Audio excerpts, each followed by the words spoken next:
Morning. Hopefully you're going to get the wall plate fitted that we were working on yesterday, but I am on my own today, so it could be a bit of a struggle getting that in place. Just in the workshop, and I had to stop using this sander when we were on site because the graphite pad wears through and falls off periodically, quite often, and it's what protects the base and keeps it nice and flat, so I didn't want to keep using it and wear the base out. Does tend to burn through them quite often, so you have to buy these pads. They're not that expensive.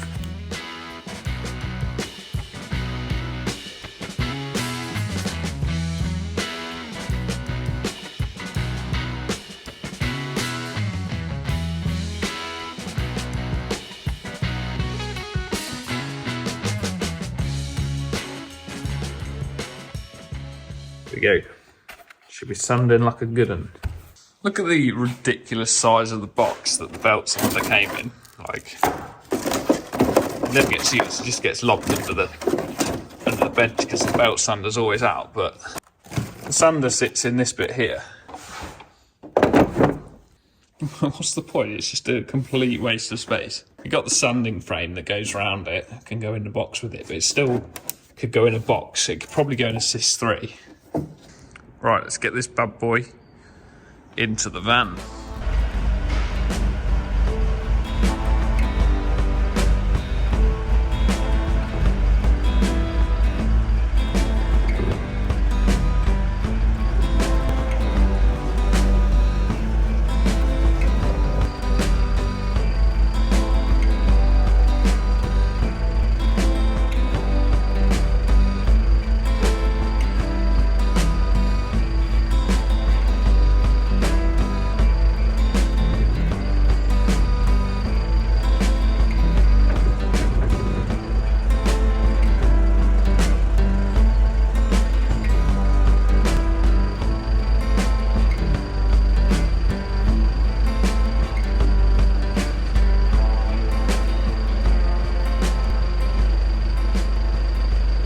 I think you're allowed 2 metres from the back of the vehicle overhanging, so I don't need that beam to be quite that long. I'm just going to lop it off here with the chainsaw. Keep an old high-vis in the front of the van. If you ever go pick up timber that's to overhang, you can strap it, nail it or strap it on the back of your load so that people can see it. Just wrapped it around with some cellophane. It's really handy having the camera on the back of the van to see if anything's moving or flying about as you're driving along. Right, back this in the shed, lock up, and we are away.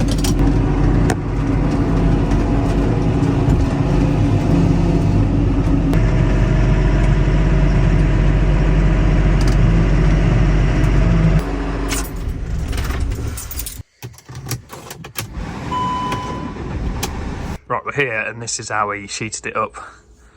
Just drape that sheet over the top and then use some blocks to screw it to the rails at the bottom. It seems to have lasted through that storm, so that's good. So today, got to get this wall plate from here, stretching across to this roof here. I've got that long beam out of the van, and I've been here a little while. We've been discussing how the interaction of this beam meets with this bottom of this window versus the ridge tile not touching the bottom of the slate up there on that roof.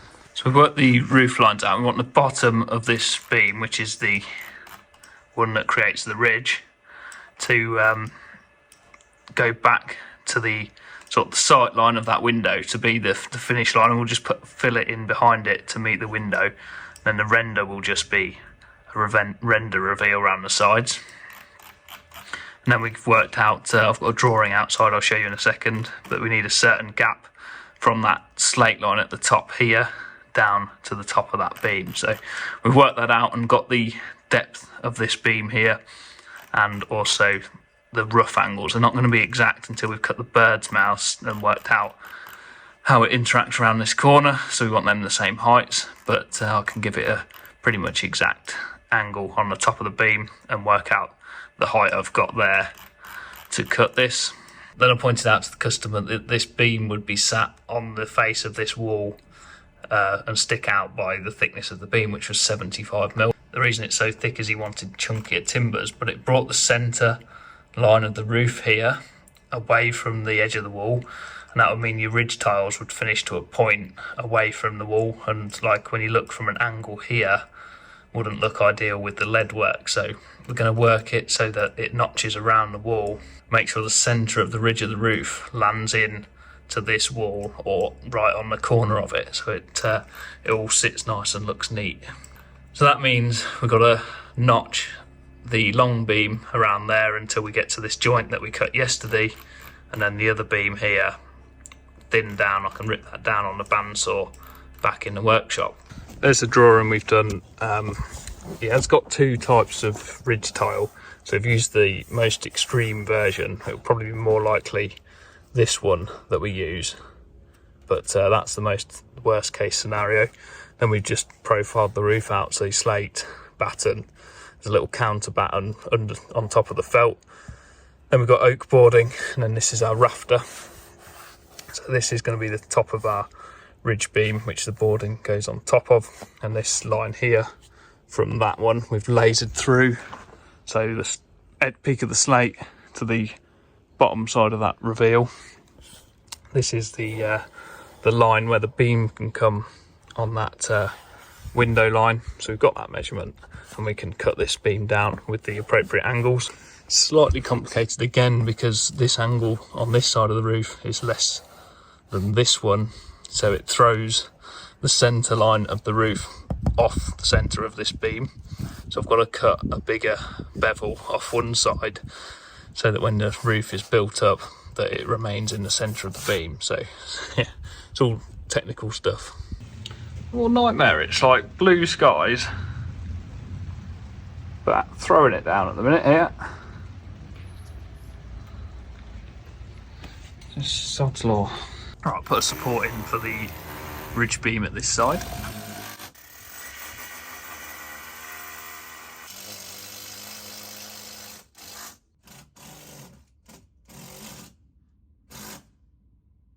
Right, it's got the bottoms of them beams on. There's a small problem right over there. There's a air vent behind that block that is like 15mm higher than the bottom of the beam, but the actual hole of the vent is below the beam level. So I think we'll get away with scribing an actual vent around that once it's been rendered, so it shouldn't be a problem.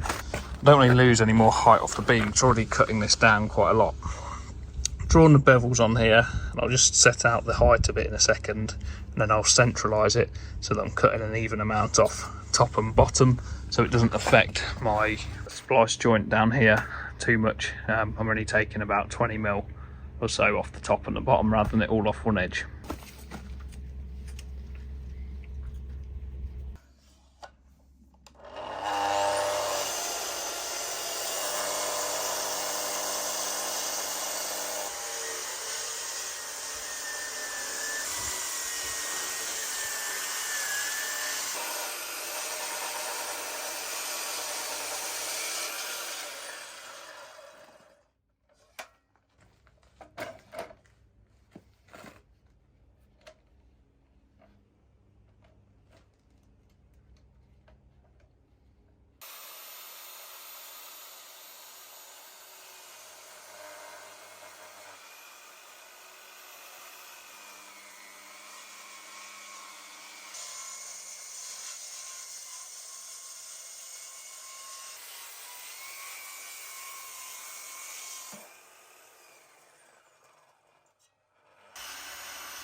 While that's all set for the bevel, I beveled the other beams so they were exactly the same on that top edge. Looks like it's going to rain again, so...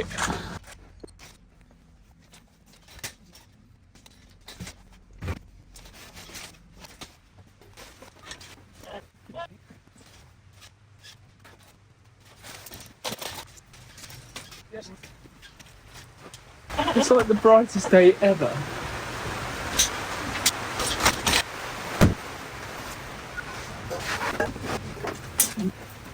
I guess the positive is at least we brought the gazebo with me. It's like it's April, but it's bloody September.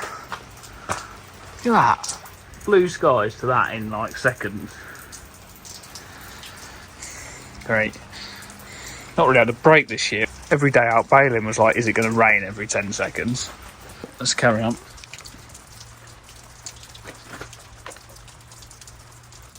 That's the world's guard. What do you measure off? I can't do that far. Sick.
Just got to notch the top of the beam over the little keystone brick, or whatever you call it.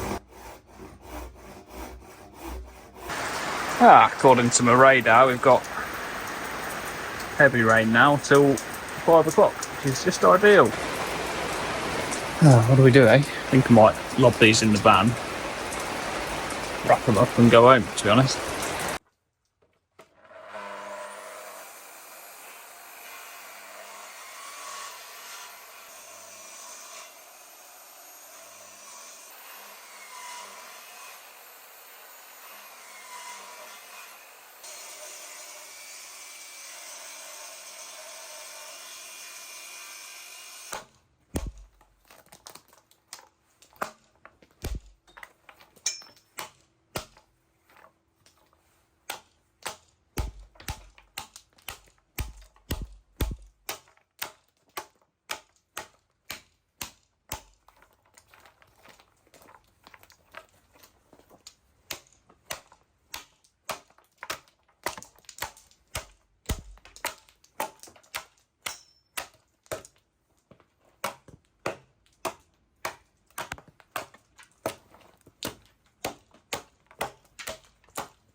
Right, I'm just going to check if that fits. I've just conceded to the fact that these bits are going to get wet, and I'll sand them another day.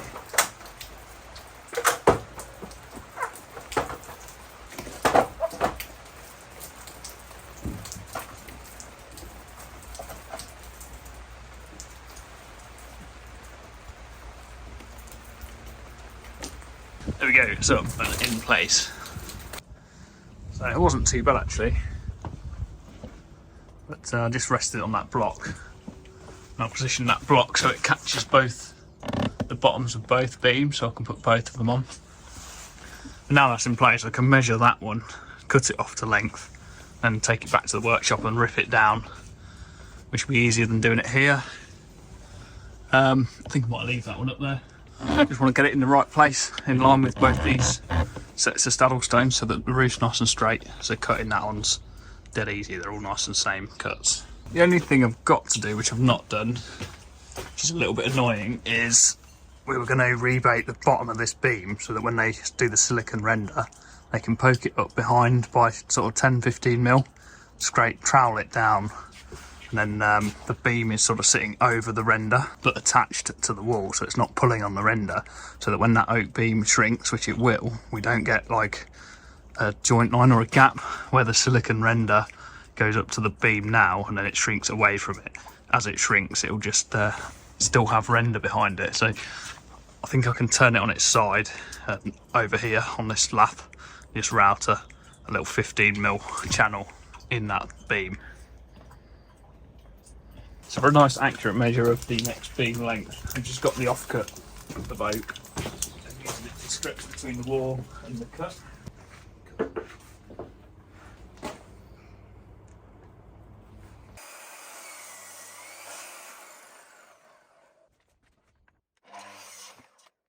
I'm going to put some heavier bolts in this eventually, but I'm just going to put a concrete screw in the place of where the rafter is going to go. So I know where the rafters are from my drawing, so I can just measure along, put a concrete screw in that position, hold it in place, and then sheet it up for tonight so I'll come back tomorrow. Right, I've had enough for today. I'm going to go and rip that beam down in the workshop and do some video editing. I think it's one of them days where you're better off being inside, sat at the computer, to be honest. So thanks for watching. Sorry this wasn't as an exciting a video as I'd planned it to be, but it is what it is. Hopefully it shows that it's not all plain sailing along the way for everyone.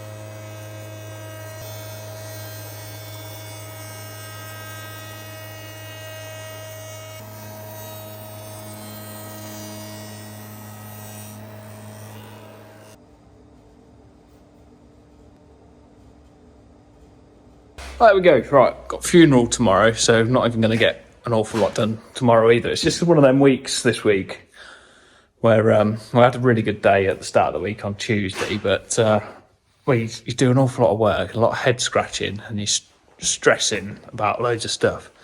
And on the surface of it, it doesn't look like you've actually achieved anything. But yeah, I think we're getting somewhere, and I'll see you in the next video. Thanks for watching.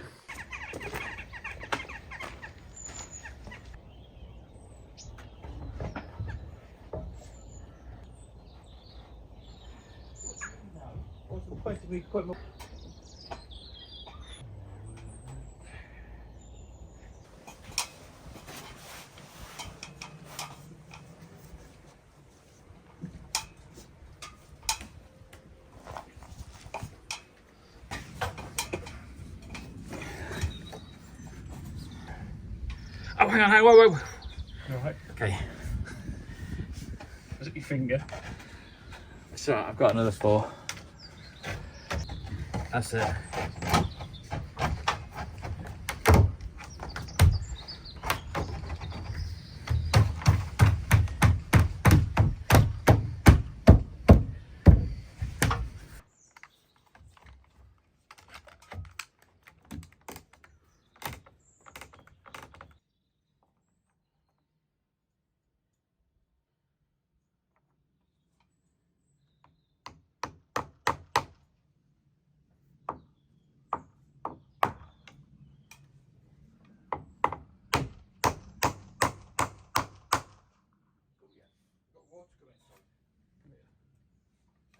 Well, it's probably coming over the top of the frame. What, in the window? Yeah, it's coming on the inside.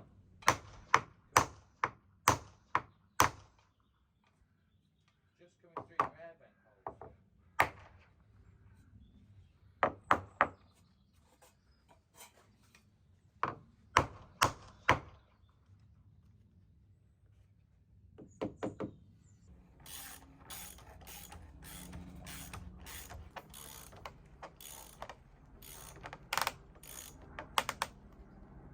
How many pounds per square inch is it?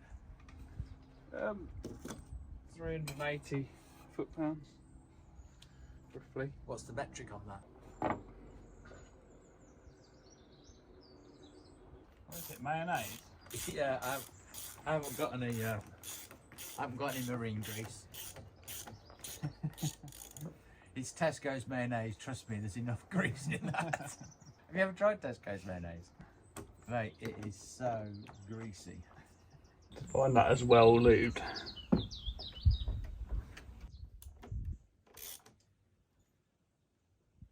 That's perfect.